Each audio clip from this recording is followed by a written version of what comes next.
which says the number of positive integers satisfying the inequality n plus 1 c n minus 2 minus n plus 1 c n minus 1 less than equals to 100 is.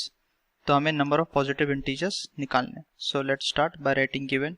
So given to us is the inequality which says n plus 1 c n minus 2 minus times of n plus 1 c n minus 1 less than equals to 100.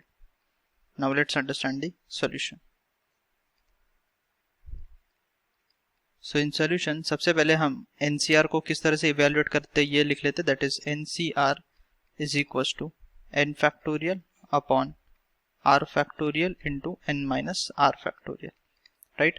And over here ये जो r होता है r should be greater than equals to 0 and n is greater than r, or we can say greater than equals to r.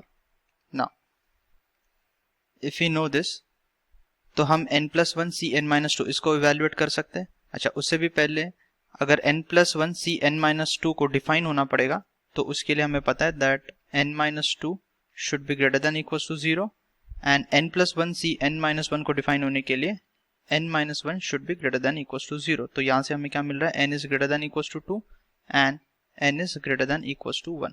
Now दोनों को simultaneously satisfy होने के लिए क्या होना पड़ेगा, n should be greater than equals to 2, that is basically intersection of these two.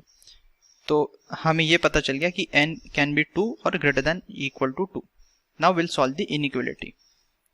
So हमारे पास क्या है, n plus 1 c, this is 1, n minus 2 minus n plus 1 c n minus 1, this is less than equals to 100. So अगर इसको solve करेंगे तो we'll get n plus 1 factorial using the formula for NCR. तो हम इसको box में डाल देते हैं upon n minus 2 factorial into यहाँ पे आ जाएगा n plus 1 minus n minus 2, तो n n n कैंसिल हो जाएगा and 1 plus 2 will be 3 factorial, then minus n plus 1 factorial upon n minus 1 factorial into यहाँ पे अगर इसको इवेल्युएट करेंगे तो this should be 2 factorial less than equals to 100. Now let's solve this. इसको और सिंप्लीफाई करेंगे.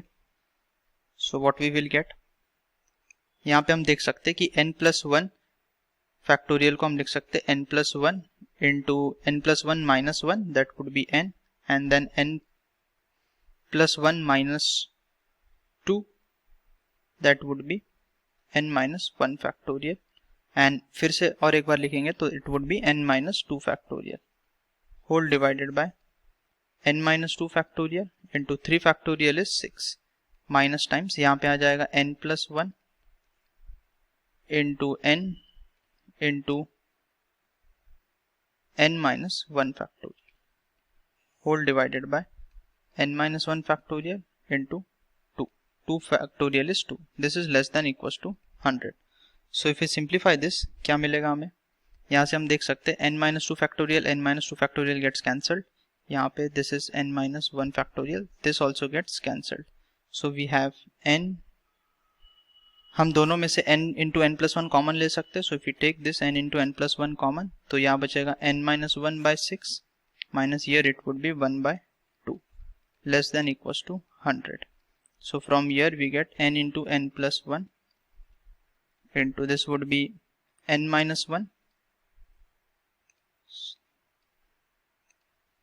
n minus 1 and यहाँ पे आ जाएगा minus 3 whole divided by 6 less than equals to 100. So from here we get n into n plus 1, this is n plus 1 into n minus 4, this is less than equals to 600.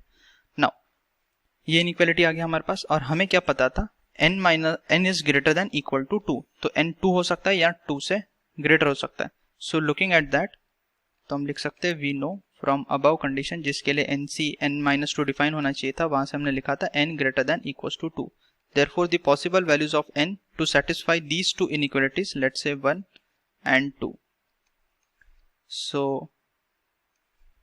Possible values of n satisfying 1 and 2 are, तो हम अगर equality 1 को देखेंगे, inequality 1 को, तो अगर हमने put किया n इक्वल्स टू 10 इन 1 तो क्या मिलेगा हमें, will get 10 into 10 plus 1 is 11 into 10 minus 4 is 6, तो ये किसके इक्वल आ जाएगा, this is 60 into 11 we can see 660.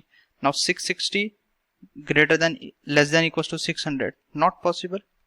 तो इसका मतलब n इक्वल्स टू 10 तो पॉसिबल नहीं होगा. अगर n को लेस देन 10 ले लेंगे तो this will be satisfied. So therefore possible values are, possible values कितनी हो जाएंगी, n equals to 2, then 3, 4, 5, 6, 7, 8 and 9. So these are the possible values. So we can see how many there are possible values, 6, 7, 8 values. So possible values of n are 8 values. Let's see which is the correct option. So we can see option B is the correct answer. So therefore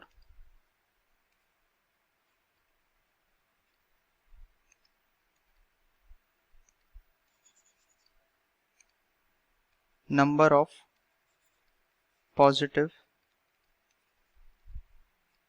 integers n are 8. Option B is correct. Thank you.